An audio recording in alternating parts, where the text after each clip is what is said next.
Good morning, good afternoon, good evening everyone. I hope you all are good, you all are fine. अच्छा जी, मैं भी बढ़िया हूँ. तो भाई स्टार्ट करते हैं आज की क्लास. आज की क्लास स्टार्ट करने से पहले जो जो पढ़ा है अभी तक उसका रिवीजन तो बनता है, उसका रिवीजन तो बनता है. तो भाई सबसे पहले हमने चैप्टर 1 स्टार्ट किया, nature and concept of business. Nature मतलब कैरेक्टरिस्टिक्स, फीचर्स, ट्रेड्स. कंसेप्ट मतलब पर्पस क्या है, लॉजिक क्या है, ऑब्जेक्टिव क्या है, करेक्ट क्या, वो हमने देखा. फिर लास्ट चीज हमने देखी बिजनेस. ठीक है क्या? तो business is a term which is derived from being busy. Correct क्या? करेक्ट. लेकिन बिजनेस का मतलब केवल ये है क्या? नहीं. बिजनेस में याद करो तीन कैरेक्टरिस्टिक्स थी, तीन कैरेक्टरिस्टिक्स है. कौन सी? मेमोरी टेक्निक बताइए, मैंने जल्दी बता दो, कोई भी जल्दी बता दो. प्री. करेक्ट. मेमोरी टेक्निक हमने एक बनाई, pre. P is profit, R is regular, E is exchange. Correct क्या? तो ये हमने देखा था बिजनेस की डेफिनेशन पे. फिर हम आए ह्यूमन एक्टिविटीज. हमने ह्यूमन एक्टिविटीज को डिवाइड किया किसके?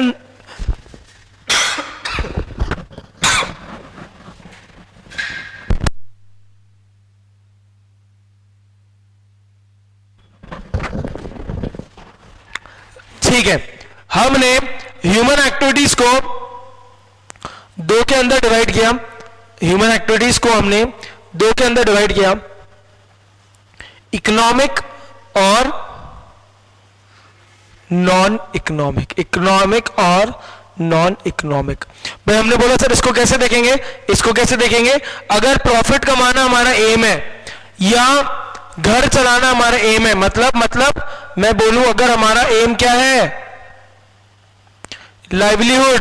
लाइवलीहुड इज और एम, यस है तो it is economic. If it is no then it will be non economic. याद आया क्या भाई? सबको याद आया? हाँ ना बोलो. ठीक है. ये इकोनॉमिक एक्टिविटीज क्यों करते हैं कल याद करो, मैंने आपको लिखवाया भी था.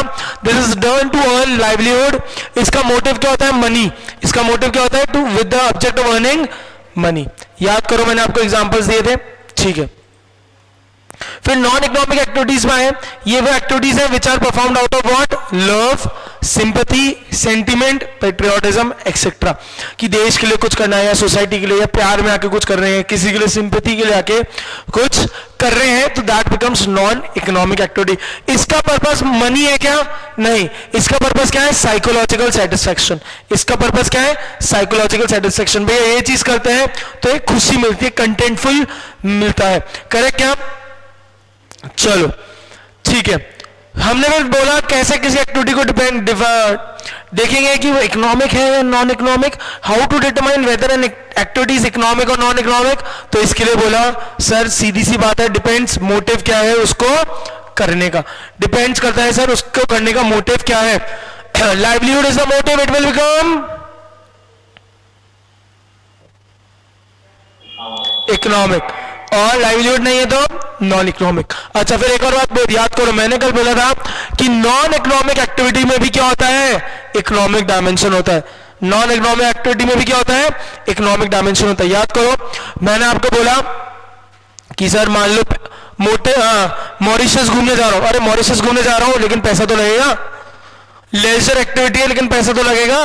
याद करो, चैरिटी के लिए कुछ काम कर रहे हैं, मतलब मान लो आज डोनेट करने जा रहे हैं, मान लो आज हम हमारे second hand clothes, used clothes को डोनेट करने जा रहे हैं फॉर द पुअर. अरे पर वो जो यूज्ड क्लोथ्स थे उनको खरीदने के लिए भी तो पैसा लगा था. करेक्ट क्या? और ऐसे एग्जांपल्स वही मम्मी मेरे लिए खाना बना रही है, अरे लेकिन खाना बनाने में भी तो पैसा लगा, सब्जी वगैरह, ऑयल्स वगैरह. करेक्ट क्या? स्पाइसेस वगैरह, गैस वगैरह. तो लेकिन हम क्या देखते हैं सर? इकोनॉमिक डायमेंशन है माना, लेकिन हम ये देखते हैं कि उसको करने का पर्पस मनी था क्या? नहीं. वेल्थ क्रिएशन पर्पस था क्या? सर नहीं. इसलिए वो फिर भी नॉन इकोनॉमिक में आएंगी. ठीक है क्या? तो भाई आज हम सीधा इकोनॉमिक और नॉन इकोनॉमिक के डिफरेंस देख रहे हैं. सीधा इकोनॉमिक और नॉन इकोनॉमिक के डिफरेंस देख रहे हैं. आप लोग भी कॉपी करते जाना, आप लोग भी इसको कॉपी करते जाना. ठीक है. आओ यहां पे आया पर्पस, या मैं बोलूं तो बेसिस या पॉइंट ऑफ डिफरेंस, यहां पे आया इकोनॉमिक, और यहां आया नॉन इकोनॉमिक। समझे? ठीक है, क्या बोला मैंने? Basis, economic, non economic. ठीक है, सबसे पहला बेसिस है मोटिव, सबसे पहला बेसिस है मोटिव। तो भाई इकोनॉमिक का तो मोटिव आप सबको ही पता है, what is the purpose of, इधर मोटिव क्या है? Livelihood, livelihood is the motive, और आई कैन आई से अर्निंग मनी, या मैं बोलूं वेल्थ क्रिएशन, वेल्थ क्रिएशन मतलब पैसा, संपत्ति बनाना। यहां क्या है मोटिव? यहां क्या है मोटिव? यहां पैसा कमाना है क्या? जी सर बिल्कुल नहीं है, यहां पे हमारा मोटिव है साइकोलॉजिकल मोटिव है हमारा। ठीक है, अच्छा, इस एक्टिविटी को करने से आप एक्सपेक्ट क्या करते हो, आपको क्या मिलेगा? जल्दी बताओ बताओ बताओ बताओ।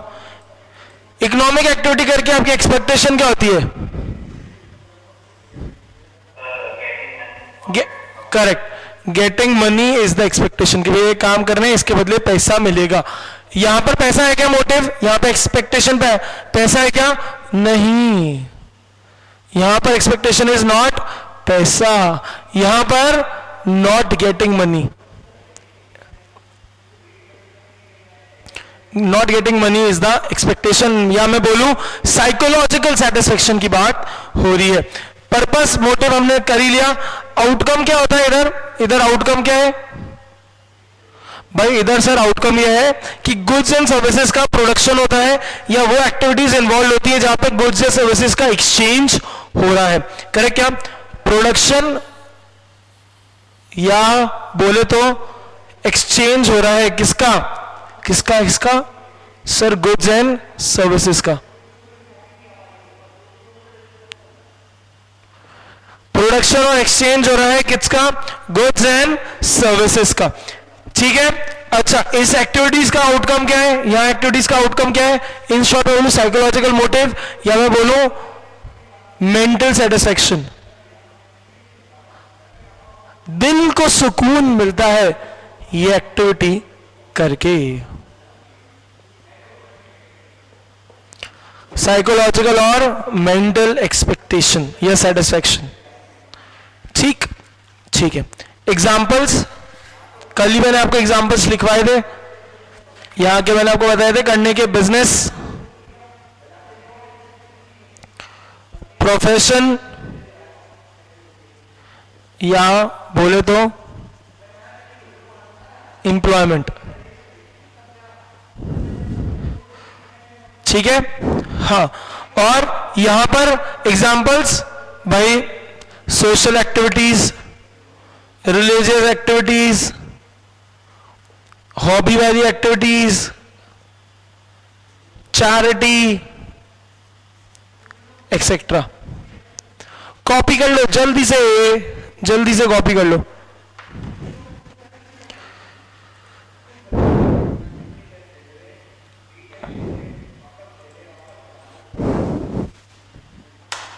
कॉपी हो जाए फिर बताना, फिर आगे चलेंगे।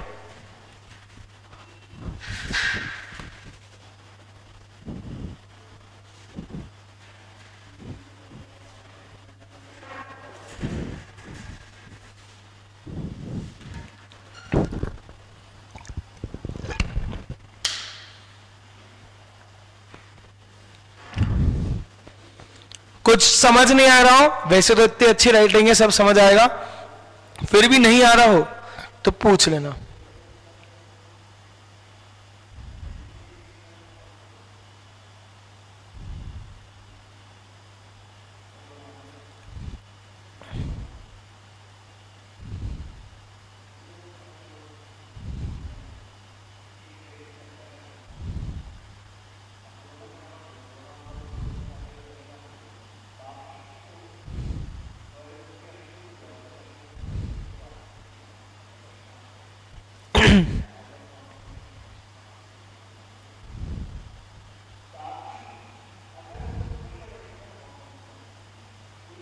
अरे कॉपी हो जाए तो बताना।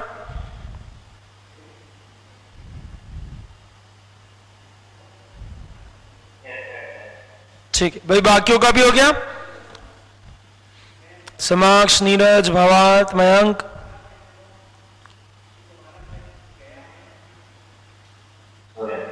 ठीक है, चलो रब कर दूं। ठीक है,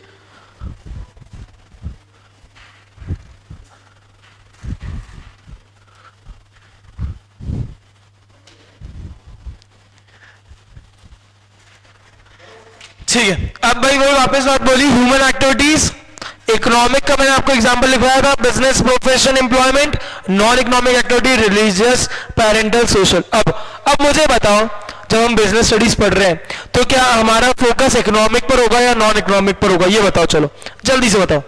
जब हम बिजनेस स्टडीज, इकोनॉमिक पर, करेक्ट क्या? इकोनॉमिक पर ही हमारा फोकस होगा, नॉन इकोनॉमिक से हमें करना ही क्या? तो भाई अब हम नॉन इकोनॉमिक एक्टिविटीज का जिक्र नहीं करेंगे, अब हम सीधा आ जाएंगे इकोनॉमिक एक्टिविटीज पर। और अब हम देखेंगे इकोनॉमिक एक्टिविटी कैसे कैसे हो सकती है। तो भाई इकोनॉमिक एक्टिविटी हमने बोला सिर्फ 3 तरीके से होती है, बिजनेस, प्रोफेशन और एम्प्लॉयमेंट। अब एक बात समझो, बिजनेस को हम पहले डिस्कस कर चुके हैं, बिजनेस को हम पहले ही डिस्कस कर चुके हैं, तो अब उसकी डेफिनेशन तो अपन लिख देते हैं, उसकी डेफिनेशन तो अपन लोग लिख देते हैं। हम एक है ना ऐसा टेबल बनाना जिसमें हम पूरा कॉपी कर देंगे, मतलब एक चार्ट बनाएंगे, economic activities,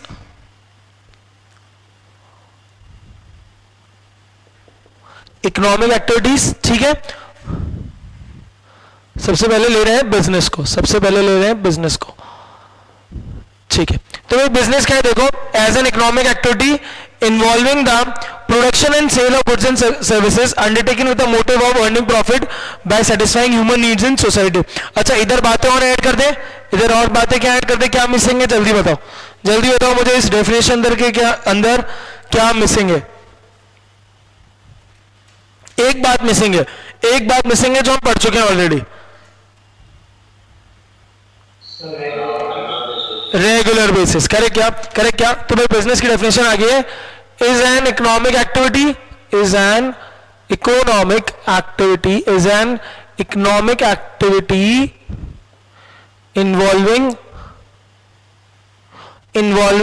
production and sale. अब देखो, प्रोडक्शन एंड सेल का मतलब वही हो गया एक्सचेंज, सेल हो रही है तो एक्सचेंज ही हो रहा है ना भाई, सेल हो रही तो एक्सचेंज ही हो रहा है। तो involving production and sale, bracket में अगर मैं लिख दूं एक्सचेंज, किसका होता है? Of goods and services, with the aim of earning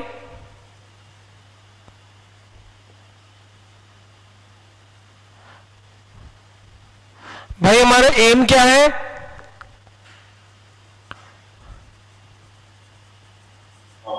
profit, with the aim of earning profit.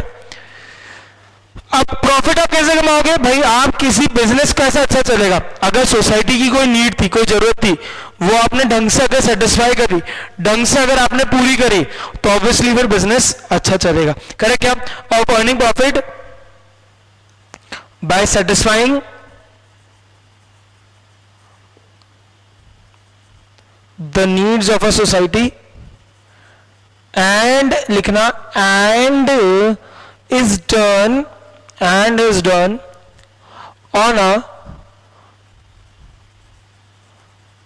regular basis, and is done on a regular basis। समझे क्या सब? समझाने ऐसा कुछ है ही नहीं, ये हम पहले ही कर चुके हैं, ठीक। चलो आगे प्रोफेशन को स्टार्ट करें क्या? चलो भाई प्रोफेशन को स्टार्ट करते हैं। अगला वर्ड आया, अगला टर्म आया इकोनॉमिक एक्टिविटी का, प्रोफेशन। तो भाई प्रोफेशन क्या है? प्रोफेशन, अच्छा कॉपी कर लो, चलो एक बार पहले कॉपी कर लो, फिर अपन प्रोफेशन को देखेंगे।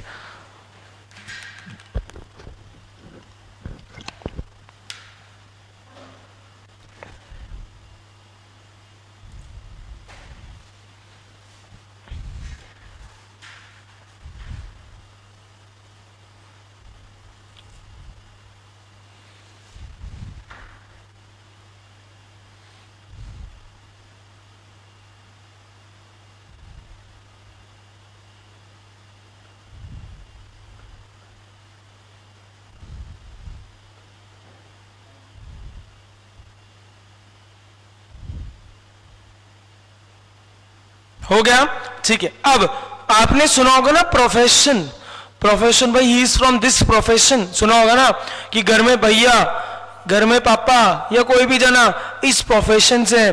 तो प्रोफेशन वर्ड सुनते कैसा लगता है, सुनो ना, कि एक तो ये कोई भयंकर पढ़ा लिखा आदमी है, सुनो ना, सुनो ना, कॉपी बाद में करना।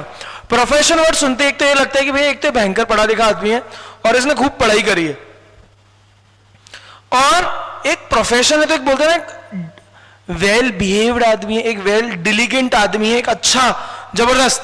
जैसे प्रोफेशन के एग्जांपल क्या है, CA, CS, doctor, architect, engineer, these are all what examples of profession, these are all what examples of profession. तो भाई प्रोफेशन क्या है, एक ऐसा ऑक्यूपेशन है, एक ऐसा ऑक्यूपेशन है which is what backed by मतलब उसके पीछे क्या है, स्पेशलाइज्ड नॉलेज है, स्पेशलाइज्ड नॉलेज है। सुनो ना, इस पे आऊंगा अभी, क्या मतलब इसका, स्पेशलाइज्ड नॉलेज है, उसके पीछे क्या है, एक स्पेशलाइज्ड नॉलेज है, and training and in which entry is restricted, in which entry is restricted।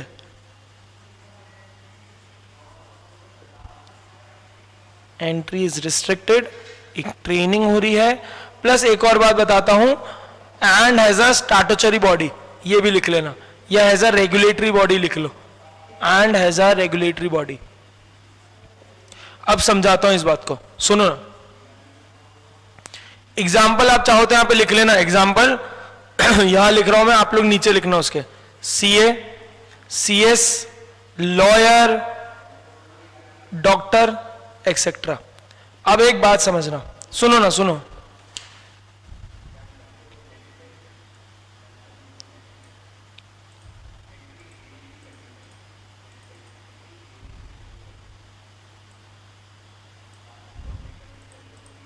ठीक है। अब देखो, मैंने आपके लिए ना 4 पॉइंट्स मार्क करे, इसमें और भी हैं पर 4 पॉइंट्स हमने मार्क करे यहां पे, specialised knowledge, training, restricted entry, plus regulatory body. ये 4 पॉइंट समझ लोगे तो पूरा प्रोफेशन समझ जाओगे। सुनो, अब सुनो, सारी निगाहें मेरी तरफ, तरसती हैं निगाहें मेरी तरफ, सब मेरे को देखो। सुनो, अब क्या बोला सबसे पहले, एक ऐसा ऑक्यूपेशन है, अच्छा एक ऐसा ऑक्यूपेशन है which is what backed by specialised knowledge. Specialised knowledge मतलब उस काम को करने के लिए एक स्पेशल नॉलेज चाहिए। ऐसे एग्जांपल समझो, हमने एग्जांपल क्या लिया, डॉक्टर। अब डॉक्टर बनने के लिए स्पेशल नॉलेज चाहिए नहीं चाहिए? आप मुझे बताओ, आप पढ़े लिखे इंसान से इलाज करवाओगे या जो ऐसे बोल दे मैं डॉक्टर हूं उससे इलाज कराओगे? पढ़े लिखे। सर ये तो बिल्कुल ऑब्वियस है सर, ये पूछने का कोई सेंस था क्या, कोई सेंस था क्या सर इस बात का? तो देखो बिल्कुल सेंस था। क्यों था समझो, क्योंकि प्रोफेशन भी हम उसको कहते हैं, वो एक ऐसा ऑक्यूपेशन है जिसमें क्या है, स्पेशलाइज्ड नॉलेज से बैकिंग है। मतलब वो करने के लिए आपको एक स्पेशलाइज्ड नॉलेज लेनी पड़ेगी। भाई जैसे सीए है तो इसमें अकाउंट्स इन सबको पढ़ना पड़ेगा, क्लियर पढ़ना पड़ेगा, तब एक नॉलेज आएगी, तब आप सीए कहलाओगे, तब आप कहलाओगे कि आप उस प्रोफेशन के फील्ड के हो। समझे क्या? ठीक है। फिर एक बात बोली, ट्रेनिंग। आप लोगों ने वो देखी है क्या, मुन्ना भाई एमबीबीएस? आप में से किसी ने देखी है मुन्ना भाई एमबीबीएस? देखिए तो याद करो, मुन्ना भाई एमबीबीएस में वो हॉस्पिटल जाता है, हॉस्पिटल क्या कॉलेज जाता है पढ़ने मुन्ना, याद है? फिर याद करो, उधर वो सर्किट को बोलता है, सर्किट एक बॉडी चाहिए, बॉडी वो बोलता है कैसे भी ला लेकिन एक बॉडी चाहिए, याद है क्या? वो ऐसा क्यों बोलता है? वो ऐसा क्यों बोलता है? क्योंकि पहले डॉक्टर्स को है ना डेड बॉडीज पर और वैसे ट्रेनिंग दी जाती, काम सिखाया जाता है, काम सिखाया जाता है। जैसे कि पहले भाई तू वहां काम सीख के आ, तेरी ट्रेनिंग होगी, फिर तू एक्चुअल में ऑपरेशन कर या इलाज कर। समझो किसी डॉक्टर ने आज की कोई ट्रेनिंग नहीं हुई है, किसी डॉक्टर की मान लो कोई ट्रेनिंग नहीं हुई, उसने आज तक चीर फाड़ नहीं करी और वो आपका चीर फाड़ कर रहा है, तो भैया वो खून देख के पागल हो जाएगा। खून देख के ही एक वो खुद इलाज करने आया था, वो खुद मरीज बन जाएगा। करेक्ट क्या? करेक्ट क्या? तो इसलिए ट्रेनिंग जरूरी है। The same goes for lawyer. The same goes for lawyer, lawyer भी क्या होता है, लॉयर बनने से पहले उनकी इंटर्नशिप चलती है, वो वर्क सीखते हैं। Same goes for a CA, आपके घर में कोई सीए भी होगा तो आर्टिकलशिप करने जाता है, पता होगा, तो ये करना पड़ता है। तो what I am trying to say is कि प्रोफेशन में स्पेशलाइज्ड नॉलेज तो है, उसके अलावा आपको ट्रेनिंग भी लेनी पड़ेगी। वो मुन्ना भाई एमबीबीएस वाली चीज से क्लियर हुआ होगा, मुन्ना भाई वाली एमबीबीएस वाली चीज से क्लियर हुआ होगा। तीसरा बोला एंट्रीज रिस्ट्रिक्टेड। एंट्रीज रिस्ट्रिक्टेड का मतलब, एंट्रीज रिस्ट्रिक्टेड का मतलब एग्जाम देना पड़ेगा।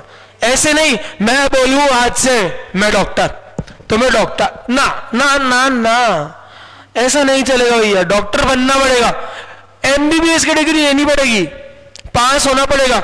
मैं बोलूं आज से मैं लॉयर, आज से मैं लॉयर, मेरी खुद की एक अपरिचित मूवी चल रही है, मैंने बोला आज से मैं एक लॉयर, तो मैं लॉयर बन जाऊंगा क्या? नहीं सर, एलएलबी का एग्जाम दो, क्लियर करो। कहने का मतलब यहां पे एक रेस्ट्रिक्टेड एंट्री, मतलब आप ऐसे नहीं बोलोगे कि मैं इस प्रोफेशन से हूं, आपको क्या देना पड़ेगा, उस प्रोफेशन का जो भी एग्जाम है वो आपको क्लियर करना पड़ेगा। जैसे आप बोलो कि सर मैं सीए, तो भाई सीए ऐसे नहीं बन जाओगे, आपको पहले सीए फाउंडेशन क्लियर करना पड़ेगा, फिर इंटर, फिर फाइनल, फिर आप सीए कहलाओगे। तो रेस्ट्रिक्टेड एंट्री है इसका मतलब है एग्जाम, समझा क्या? इसका मतलब है एग्जाम देना पड़ेगा, और ट्रेनिंग का मतलब आप समझ ही गए थे। फोर्थ बोला हैज अ रेगुलेटरी बॉडी।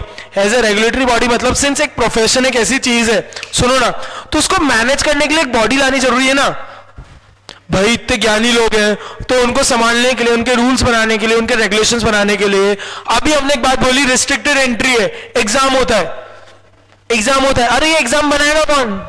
उसके लिए भी तो एक बॉडी चाहिए ना, एक बॉडी चाहिए ना, रेगुलेटरी बॉडी। भाई ये बॉडी सर्किट वाली बॉडी नहीं है, एसोसिएशन वाली बॉडी आ गई, अब ह्यूमन बीइंग वाली बॉडी नहीं चल रही है, ठीक है क्या? रेगुलेटरी बॉडी बने, एक एसोसिएशन बनाना पड़ेगा, एक ऑर्गेनाइजेशन बनाना पड़ेगा जो पूरे प्रोफेशन को रेगुलेट करेगा, समझे? मतलब जो बोलेगा ये पढ़ोगे तो ये बनोगे, जो एंट्री को रेगुलेट करेगा, रिस्ट्रिक्ट करेगा, रूल्स एंड रेगुलेशन बनाएगा। जैसे एग्जांपल दूं तो रेगुलेटरी बॉडी का सीए का होता है ICAI, ICAI institute of chartered accountants of India. Doctor का होता है आईएमए, लॉयर का होता है आईएमए नहीं सॉरी एआईएमए, और लॉयर का होता है बार काउंसिल, लॉयर का होता है बार काउंसिल, समझेगा? जिसका आपको पार्ट होना पड़ेगा। ये सारे ही पूरे रेगुलेट करते हैं, समझ आए क्या ये बात? अच्छा एक डिफरेंस देखो, आपको यहीं दिख गया होगा, बिजनेस में कोई रिस्ट्रिक्टेड एंट्री है क्या कि आपको बिजनेस करना है तो आपको ये एग्जाम पास होना जरूरी है? नहीं, ये मत बोलना सर पापा ने बोला पहले ये एग्जाम कर फिर बिजनेस माना, वो बात नहीं हो रही, वो है डिजायरेबल, वो है कि क्वालिफिकेशन एक डिजायरेबल है, वो हम ऑब्वियस चाहेंगे हमेशा। इसलिए तो आपके घर में अगर बिजनेस है तो पापा आपको क्यों पढ़ा रहे हैं कि साहब थोड़े क्वालिफाइड हो, थोड़े पढ़े लिखे हो, लेकिन कंपल्सरी है क्या भाई? है क्या? नहीं, नो कंपल्सरी सर यहां पर, लेकिन कंपल्सरी है, समझा? अच्छा क्या कोई बिजनेस की कोई रेगुलेटरी बॉडी है क्या जो हर बिजनेस पे लगती है? नहीं, कोई रेगुलेटरी बॉडी नहीं है, समझा? क्या कोई स्पेशलाइज्ड नॉलेज चाहिए या कोई ट्रेनिंग चाहिए? कंपल्सरी है क्या? नहीं भाई, आप ये मत बोलना सर नॉलेज तो चाहिए ना बिजनेस करने की, सर थोड़ा आना तो चाहिए ना, ट्रेनिंग तो चाहिए, भाई आना चाहिए, that is known as desirable, आप चाहोगे, लेकिन क्या कंपल्सरी है क्या? नहीं, पर यहां पे सब क्या है? कंपल्सरी है, समझे क्या?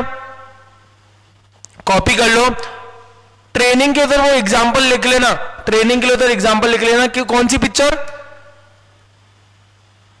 मुन्ना भाई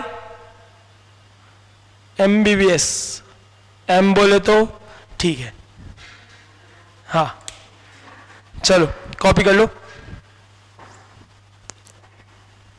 क्रिश का बैकग्राउंड मस्त लग रहा है यार, नाइस बैकग्राउंड।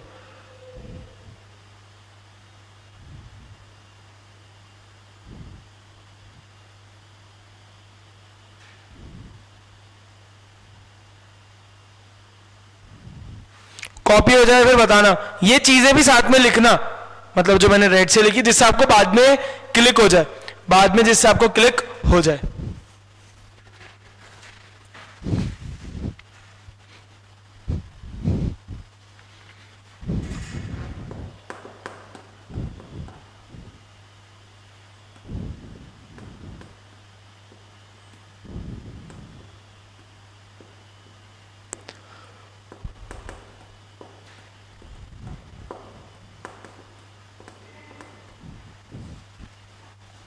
हो जाए कॉपी तो बताना।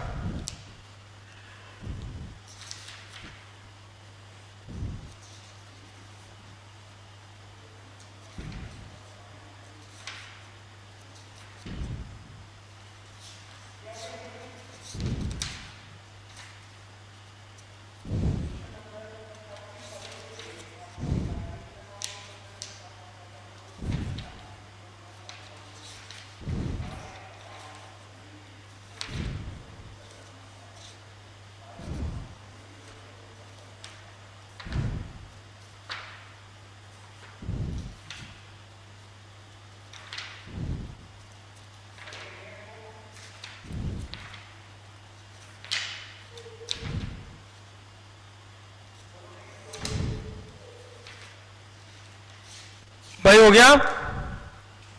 कुछ समझ नहीं आ रहा हो तो बता देना। ठीक है, नीरज ने कॉपी कर लिया है, बाकियों ने कर लिया?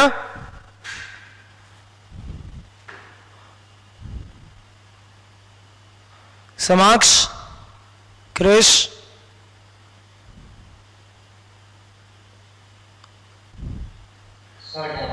डन। समाक्ष हो गया क्या? अरे हाँ ना तो बोलना, टाइम दे दूंगा, कोई इश्यू तो नहीं। तू बता तो सही, लेकिन हुआ नहीं हुआ लास्ट। ठीक है ठीक है, कोई इश्यू नहीं।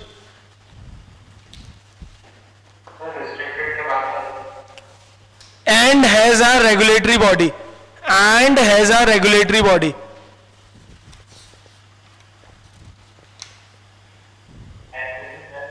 हाँ जी,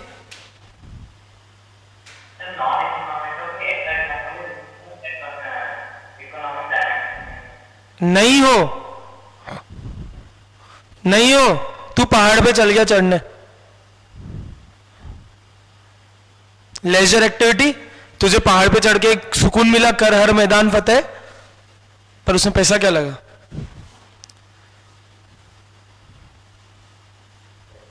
ठीक है। रनिंग, जॉगिंग करने क्या?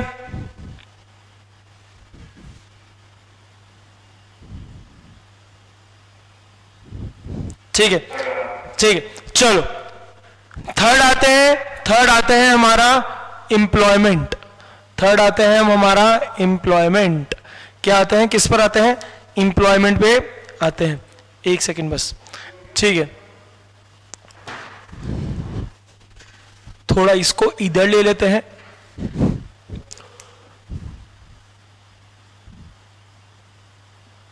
अब एम्प्लॉयमेंट क्या है, नाम से ही समझ आ रहा है।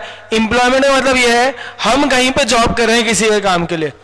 क्या बोला मैंने? हम किसी के लिए जॉब कर रहे हैं, that is known as employment. हम रेगुलरली किसी के लिए काम कर रहे हैं और उसके बदले हमारे को कुछ रिटर्न में मिल रहा है। करेक्ट? क्या, जैसे अंजुल सर के लिए मैं पढ़ा रहा हूं, ठीक है, तो मैं क्या हुआ, अंजुल सर का एम्प्लॉय। अंजुल सर मेरे क्या हुए? एम्प्लॉयर। अभी समझेंगे इस बात को। What I am trying to say is, जैसे आपके स्कूल के टीचर्स हैं, वो स्कूल के लिए काम कर रहे हैं ना, स्कूल के एम्प्लॉइज है वो। करेक्ट? जो स्कूल का मालिक है वो स्कूल का क्या हो गया? एम्प्लॉयर। समझे क्या? तो एम्प्लॉयमेंट क्या है? एक ऐसी एक्टिविटी है where an individual works for another works regularly for another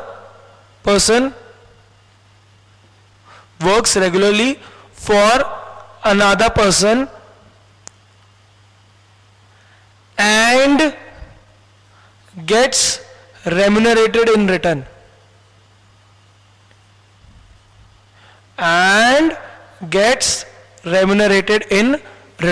ठीक है क्या? Where an individual works regularly for another person and gets remunerated in return. अब सुनना बात, सुनो। जो इंडिविजुअल वर्क कर रहा है, सुनो ना, एक सेकंड में कॉपी कर लेना। जो इंडिविजुअल वर्क कर रहा है उसको हम कहते हैं एम्प्लॉई। क्या कहते हैं? एम्प्लॉई। जिसके लिए वर्क कर रहा है अनदर पर्सन, उसको हम कहते हैं एम्प्लॉयर। क्या कहते हैं? अरे क्या कहते हैं? एम्प्लॉयर। और रेम्यूनरेटेड इन रिटर्न में जो चीज मिल रही है उसको हम कहते हैं या तो वेजेस मिलती है या सैलरीज मिलती है। समझे ये बात?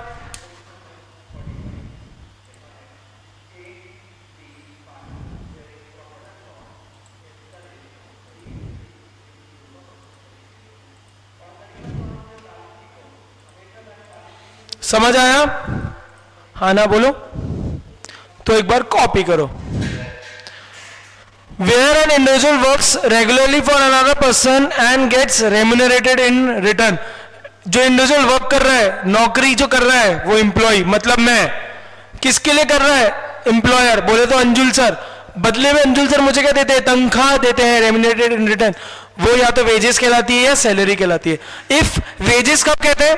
सुनो, वेजेस तब कहते हैं जब पर आवर या जितना काम करता हूं उसके हिसाब से मिलता है। सैलरी मतलब मंथली, क्वार्टरली, पीरियडली मिलती है। वेजेस जैसे पर आवर का 400 रुपीज, 200 रुपीज, करेक्ट क्या? जो एक्चुअली लेबर लोगों के साथ होता है, जो जनरली लेबर के साथ होता है।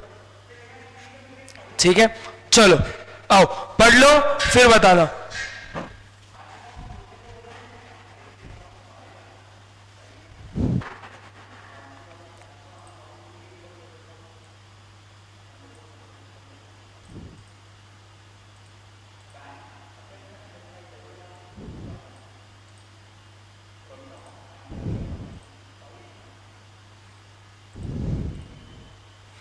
कर लो भाई, फिर बता देना कॉपी जब हो गया हो।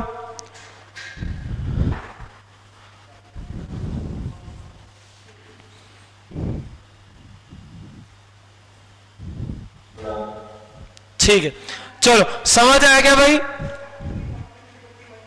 अच्छा, अब एक बात मुझे बताओ, क्या एम्प्लॉयमेंट के लिए भी, एक एम्प्लॉय बनने के लिए भी एक यूनिफाइड स्पेशलाइज्ड नॉलेज की रिक्वायरमेंट है क्या?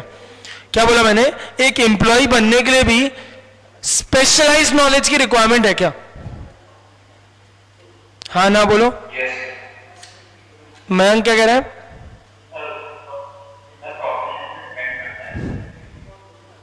ठीक है, समाक्ष ने क्या बोला? क्रिश?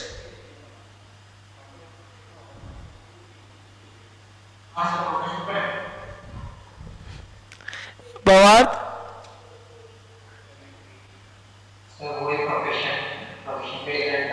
नीरज, तू भी वही प्रोफेशन बोलेगा या कुछ और बोलेगा? ठीक है, अब सुनो बात। प्रोफेशन नहीं सर, डिपेंड करता है जॉब की रिक्वायरमेंट पर। सुनना, प्रोफेशन नहीं, प्रोफेशन तो ये हो गया मैं ये वाला काम कर रहा हूं। जॉब की रिक्वायरमेंट पे डिपेंड करता है। सर पियोन बनना है तो इतनी पढ़ाई लिखा होना जरूरी नहीं है। साफ सफाई करनी है सर, इतनी पढ़ाई होने की जरूरत नहीं है।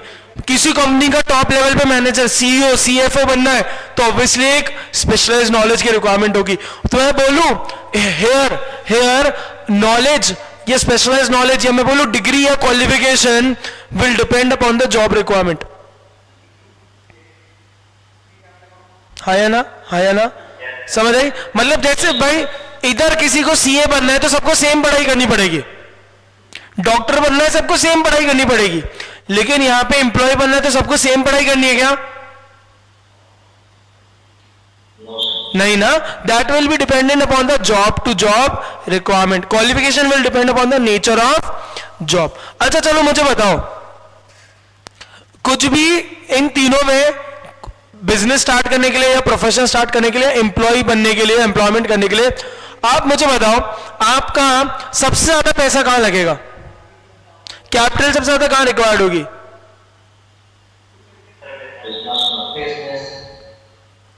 बिजनेस में, करेक्ट। ऐसे ही बहुत सारे डिफरेंस हम कल करेंगे, पूरे टेबुलर डिफरेंसेस हम देखेंगे कल, बहुत सारे पॉइंट के।